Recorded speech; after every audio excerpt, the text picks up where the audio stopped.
Well, Victorian Premier Jacinta Allan has decided something needs to be done about anti-Semitism. Who knew? It's just a pity a synagogue had to be firebombed before she found her voice. It's really about providing people of faith, doesn't matter who you pray to, what place of worship you attend. It really is saying to people of faith that you have every right to attend your place of worship in a safe way. Well, I suppose it's better late than never, right? Joining me on the panel is Sky News contributor Rocco Loiacono and libertarian commentator Kristen Abraham.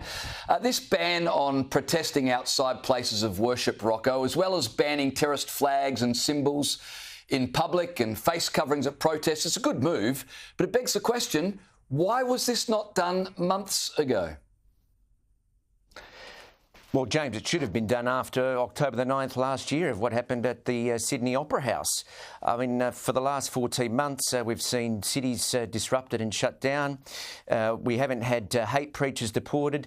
And compare that to what happened during COVID when peaceful protesters were shot at with rubber bullets, pregnant women were arrested in their own homes, grandmothers harassed and mentally ill men smashed to the ground by the Victoria Police.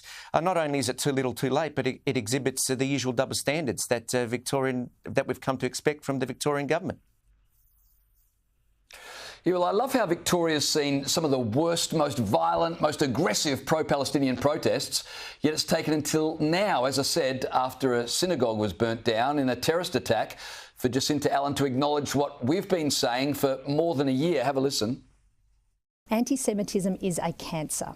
Anti-Semitism is a cancer, and we must leave no stone unturned to fight the evil of anti-Semitism, to fight the evil of this racism and hate in all of its forms, and also continue to work to help heal our multicultural community. Like I said, we've been saying that for more than a year. Opposition leader Peter Dutton is right, in my opinion, when he had this to say earlier today. I just can't understand why it's taken the Allan government so long to react to the reasonable requests, particularly of Jewish Australians who have been treated in the most deplorable way. The Premier of Victoria says that she needs to do something about it. Well, of course she does, and she should have done it 14 months ago. Yeah, it does make you curious, doesn't it, Kristen? Why has it taken so long for, Labor federally have been terrible, and we know they've got their eye on Western Sydney seats. It's all very political. What's going on in Victoria? Why has the Premier taken so long to address this? What's not going on in Victoria, James? It's just, fair point. It's a circus around here. But in terms of what they're proposing at the moment, all I can really think of is there already laws on firebombing places? Is there already laws on, doing no harm to others? And aren't there laws that they can be enforcing? The other gentleman did say that there was peaceful protests in the pandemic and they shot rubber bullets at Victorians. So how about they enforce the laws that are already there, rather than proposing a legislation that is potentially going to further impeach civil liberties, which we have a massive problem with here in Victoria? Well, the other irony is it was back in, I think, 2015 that Dan Andrews got rid of the ability for police to move people on if they were creating a problem. And then when that was tried to be brought back by the coalition in 2019, the Labor government opposed that. So like you said, they've had laws in place that they could have used but haven't, or that they got rid of.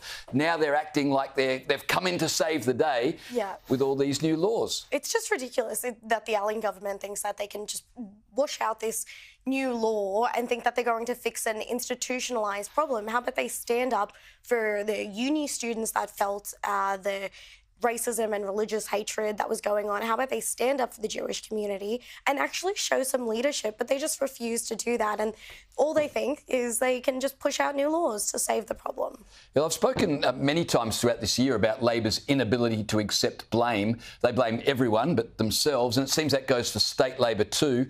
Have a listen to this comment from Jacinta Allan, which had me shaking my head. And what every community of faith and culture, indeed what every Victorian and Australian deserves, are leaders who lead without politics on this matter. We have just seen too many politicians, Liberal politicians, Greens political politicians, who have chosen to use a humanitarian crisis conflict as a cause for political division in our community. I find that utterly unacceptable. Utterly unacceptable.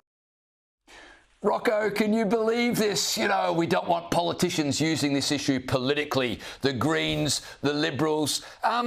Is she missing anybody? Oh, I thought it was Hamas who invaded Israel and raped women and murdered babies. And yet the Labor Party and their fellow travellers, the Greens, are the ones who have to be dragged kicking and screaming to this point. I mean, you mentioned Western Sydney seats earlier. I mean, this is the thing. The Labor Party has been trying to tiptoe around, not actually condemn the perpetrators of any of these terrorist attacks for fear of engaging in some kind of false notion of Islamophobia. And look, what we saw in the synagogue attack the other day with Bishop Mari Emanuel being stabbed earlier on this year, this is what happens when you have a very liberal, lax immigration policy, when you allow too many people in who aren't willing to accept the values that a liberal democratic society must live under. And this is what's happening in Europe. And when we see in France, which has had a similar kind of lax immigration policy, churches there are attacked on a monthly basis. So this has been imported. And now these people are saying, oh, it's being politicised.